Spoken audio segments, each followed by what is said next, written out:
Delegate from Virginia Beach, Delegate Miyares. Mr. Speaker, I rise for a motion. Delegate has the floor.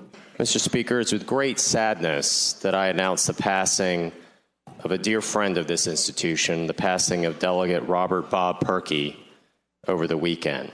He passed on Friday from the temporal to the eternal. And Mr. Speaker, if I could just speak in the memory of Delegate Purkey, he was a great friend of this institution. He served in this body for 28 years, so many of those years as a chairman of House Finance. He had an amazing, remarkable story. He grew up in a pretty rough childhood in West Virginia, eventually made his way to Norfolk, Virginia, where he attended Maury High School, and he met his future love, Sonia. He did what so many Virginians did before him. He worked his way through college, at the time attending the William & Mary Norfolk Division, which later became known as Old Dominion University. And he had the three greatest prides of his life, Harry Purkey Jr., Charlotte, and John Gregory. As a young college student, he got inspired, as so many other people do, by their teachers, in this case, a college professor by the name of William G. Whitehurst, who decided to run for Congress. That inspired Bob Purkey himself to run in 1985, where he ran with the famed Beach Boys of Virginia Beach, Bob McDonald, Bob Tata, Frank Wagner, and Ken Stolley.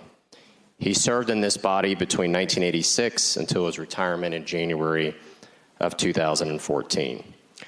He is somebody who believed passionately in service. He did not believe that his service stopped in the halls of the General Assembly, served on the board of the Virginia Aquarium, the Jamestown-Yorktown Foundation.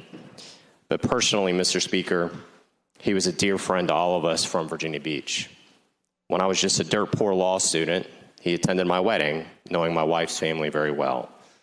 I informed him that I had worked a number of years with another delegate by the name of Lee Ware, and he said, keep an eye on him. He's an up-and-comer. Most importantly, he loved the beach, as we all do from that neck of the woods. He had a home in Sandbridge where he taught all of his children how to fish, how to barbecue, how to set a roaring fire. He loved this institution, Mr. Speaker. And I think as we think of his memory, so many of us know him as a friend, but also as a true Virginia gentleman. And I came across this quote from somebody who some would consider would be one of the first Virginia gentlemen, Captain John Smith. And he wrote these words, which I think is appropriate at this time. Seeing that honor is our lives' ambitions, and our ambition after death is to have an honorable memory of our life, and seeing that no means would be abated of the dignities and glories of our predecessors, let us imitate their virtues to always be worthy successors. Mr. Speaker, let us remember that with all the fights and the battles that go forth in this chamber, that 100, 200 years from now, there'll be somebody here sitting in your chair. And let us always remember to be honor and worthy successors of those that came before us. And Mr. Purkey, Bob Purkey, would always tell everybody, have a great day, my friend. You were never a stranger to him. So for my friend, Bob Purkey, Mr. Speaker, I move that when the House adjourns today, it adjourns in the honor and memory of Robert Bob Purkey. Thank you.